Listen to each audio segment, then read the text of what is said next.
नमस्कार मित्रों, महाभारत की श्रेष्ठ कथाओं में संस्कृत साहित्य एवं संस्कृति के चैनल पे मैं डॉक्टर हरिनिवास आप सबका स्वागत करता हूं। महर्षि मार्कंडेय की कथा चल रही है। मार्कंडेय मुनि को लेकर के पूरा मार्कंडेय पुराण भी है। ये हमारी संस्कृति के एक ऐसे दिव्य ऋषि हैं जिनका आयुष्य युग युगांत तक का है। यानी ये सप्त ऋषियों की तरह अमर हैं, लेकिन सप्त ऋषि तो ब्रह्मपुत्र हैं, इसलिए वो अमर हैं। ये एक मनुष्य की संतान होने के बाद भी जिस प्रकार से इनको अमृत मिला हुआ है, वो एक विशिष्ट बात है। तो युधिष्ठिर उनसे कहते हैं, नैके युग सहस्त्रांता त्वया दृष्टा महामुने। हे महामुनि, किसी एक युग की बात नहीं है, आपने हजारों युगों को देखा है। जब प्रलय आता है तब भी आपका विनाश नहीं होता है। चतुर्विधानि विप्र से यथावत परमेष्ठिना वायुभूता दिशा कृत्वा विक्षिप्यास ततस्तता। आपने इस पूरी सृष्टि को जल प्लावित होते, समाप्त होते और फिर किस प्रकार से उस जल को हटा करके वायु के वेग से पुनः परब्रह्म परमात्मा ने या उन ब्रह्मा जी ने इस सृष्टि की पुनः रचना की है, वो सब चीजें आपने देखी है। यदा नैव रवि न अग्निर न वायुर न च चंद्रमा नैवांतरिक्ष नैवोर्वी शेषम भवति किंचन। आपने वो समय भी देखा है जब सूर्य भी नहीं होता है, जब अग्नि भी नहीं होती है, जब वायु भी नहीं होती है, जब चंद्रमा भी नहीं होता है, जब अंतरिक्ष भी दृश्यमान नहीं होता है और जब ये पृथ्वी भी नहीं होती है। आपने उस काल को भी, उस स्थिति को भी देखा है। तो महाराज, हम उन सभी परिस्थितियों में, यानी प्रलय के समय पे क्या स्थिति होती है और फिर किस प्रकार से इस सृष्टि की प्रक्रिया पुनः शुरू होती है, वो सब कुछ मैं सुनना चाहता हूं।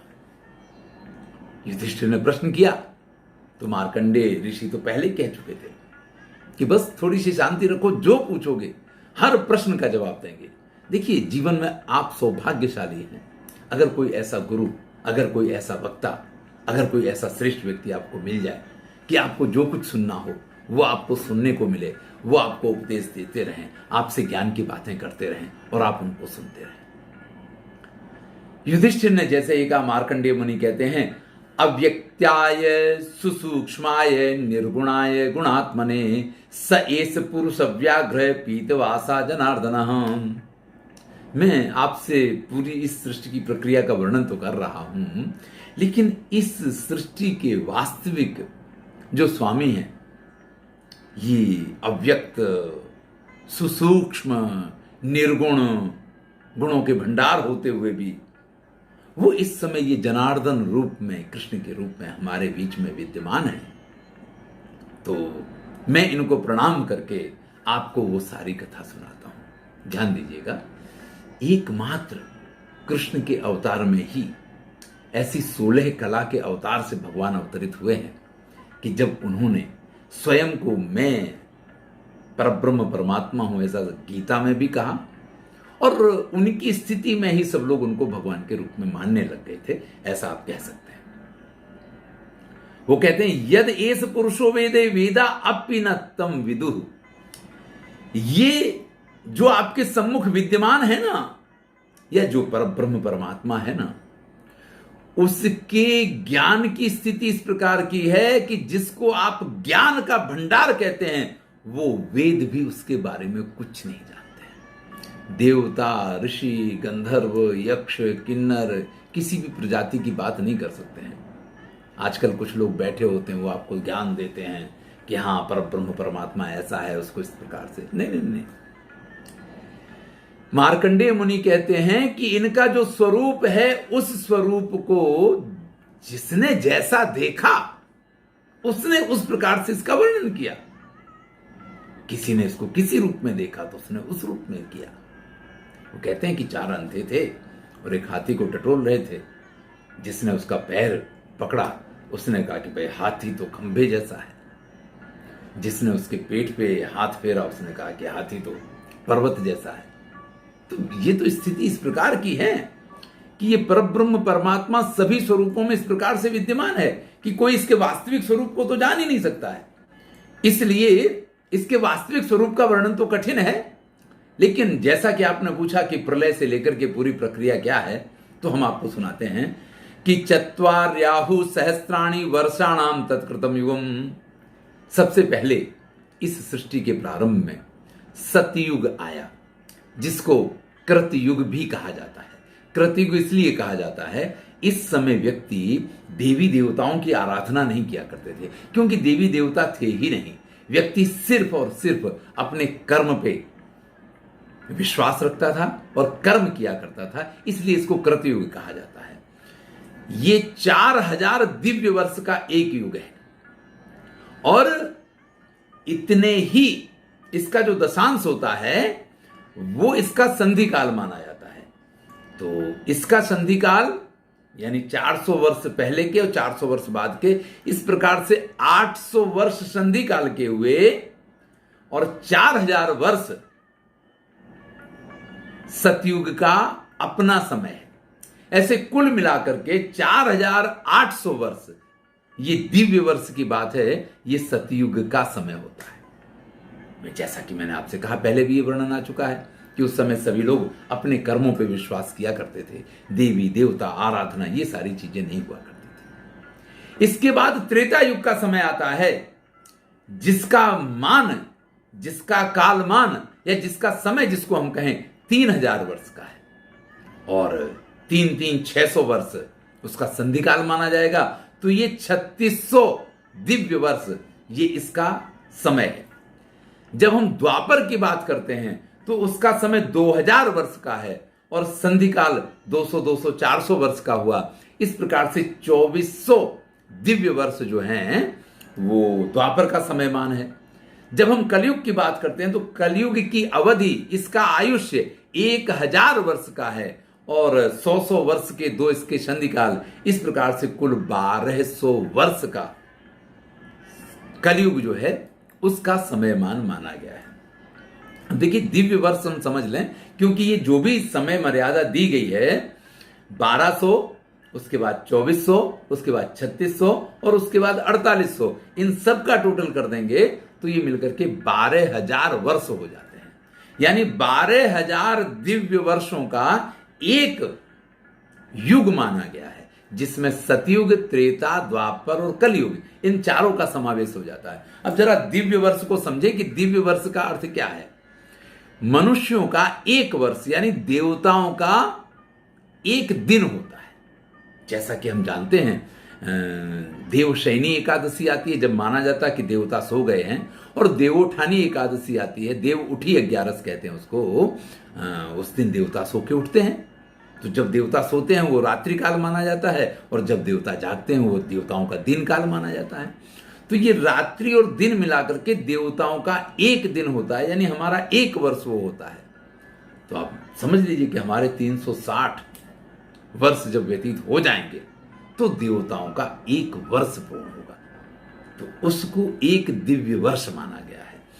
इस प्रकार से देवताओं के 12000 जो वर्ष होते हैं उनका एक चतुर्युग माना जाता है और इसको ब्रह्मा का दिन माना गया है। यानी ये जब चतुर्युग पूर्ण होते तो ब्रह्मा का एक दिन पूर्ण होता है और फिर ब्रह्मा की रात्रि शुरू होती है। जब ब्रह्मा की रात्रि शुरू होती है तो ब्रह्मा सोएंगे, स्वाभाविक है, और जब ब्रह्मा सोते हैं तो एक तरीके से ये पूरा संसार प्रलय में चला जाता है। प्रलय होने के लिए कोई कारण तो चाहिए। क्यों सतयुग के बाद प्रलय नहीं हो जाता है, क्यों कलयुग के बाद ही प्रलय होता है, तो उसकी चर्चा कर रहे हैं।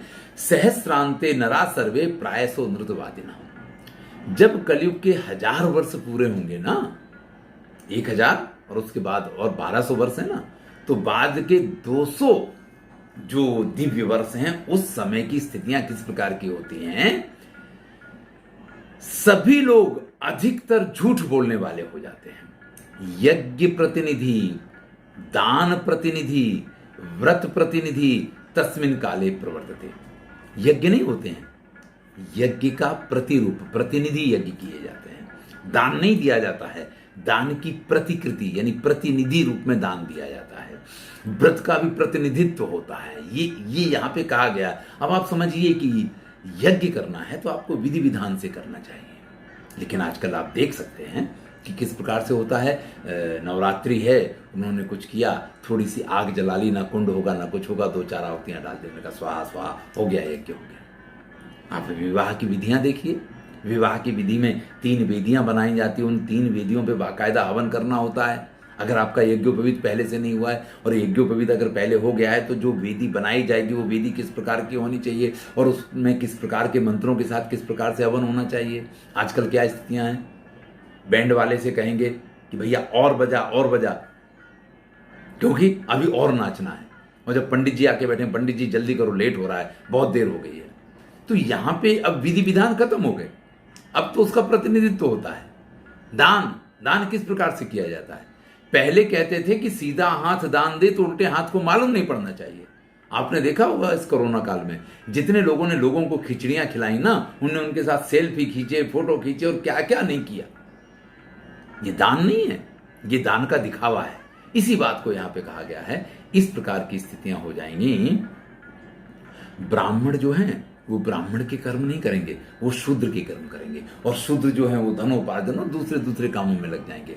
फिर से ध्यान रखिएगा, मैं कभी भी जाति व्यवस्था की बात जन्म के अनुसार नहीं करता हूं, मैं कर्म के अनुसार जाति व्यवस्था की बात करता हूं। एक शूद्र यानी चौथे वर्ग का जो कर्मचारी है, जो सेवक के रूप में, जो पढ़ा नहीं है इसलिए उसने इस नौकरी को प्राप्त किया है, तो आप ये समझ लीजिए कि वो व्यक्ति ये अधिकार नहीं रखता है कि वो किसी के कागज को सिग्नेचर करके और किसी का हिसाब किताब कर दे। लेकिन आजकल आप यही देखिए कि ऑफिसों में सब लोग ये कहते हैं कि आप वहां के जो प्यून हो ना उसको संभाल लीजिए, सब कुछ समझ जाएगा।